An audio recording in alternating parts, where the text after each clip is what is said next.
Hi friends. చాలామంది దేవుళ్ళు వైకుంఠం, సముద్రం, స్వర్గం ఇలాంటి ప్రదేశాల్లో ఉంటారు. కానీ శివుడు మాత్రం శ్మశానంలో ఉంటాడు.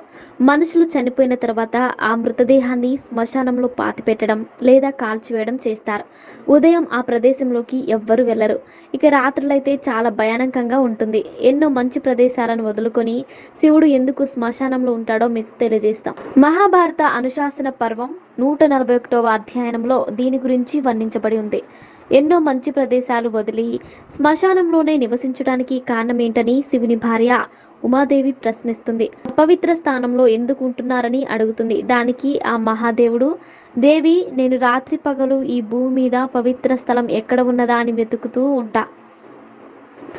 ఈ శ్మశానానికి మించిన మంచి ప్రదేశం నాకు ఈ భూమి మీద కనిపించడం లేదు.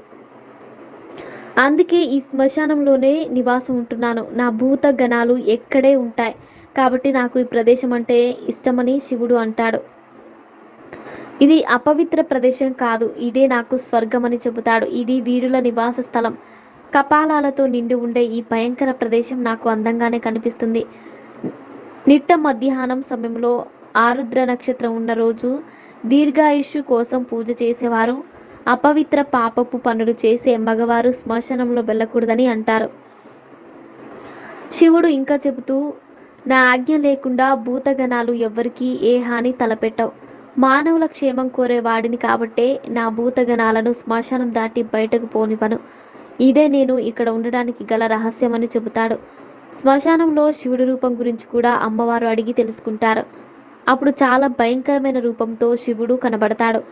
శరీరం మొత్తం బూడిదతో, జుట్టు ముడి వేసి ఎర్రటి కళ్ళతో కనిపిస్తాడు. లోకరక్షణ కోసమే ఈ భీకర రూపం దాల్చనని చెబుతాడు. శివుడు, విష్ణువు ఇద్దరు ఒకే పరమాత్మ యొక్క భిన్న రూపాలు. మానవ సహజ స్వభావాలకు వీరు ప్రతీకలుగా నిలిచారు. విష్ణువు హృదయంలో శివుడు, శివుడు హృదయంలో విష్ణువు ఉంటాడని అంటారు. భగవంతుడు ఒక్కడే కానీ ఆయన రూపాలు అనేకమని గ్రహించాలి. ఒకరు సౌమ్య గుణానికి, మరొకరు తేజ గుణానికి ప్రతీకలు. మీరు శరీరానికి బూడిదను ఎప్పుడు ఎందుకు పూసుకుంటారో చెప్పమని అడుగుతుంది పార్వతి.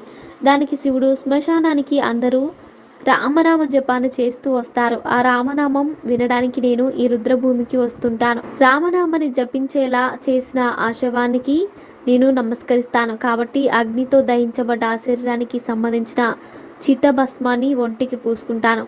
రామనామం జపించే వారంటే తనకు చాలా ఇష్టమని కూడా చెప్తాడు. మరిన్ని ఇంట్రెస్టింగ్ అప్డేట్స్ కోసం మా ఛానల్ని సబ్స్క్రైబ్ చేసుకోండి.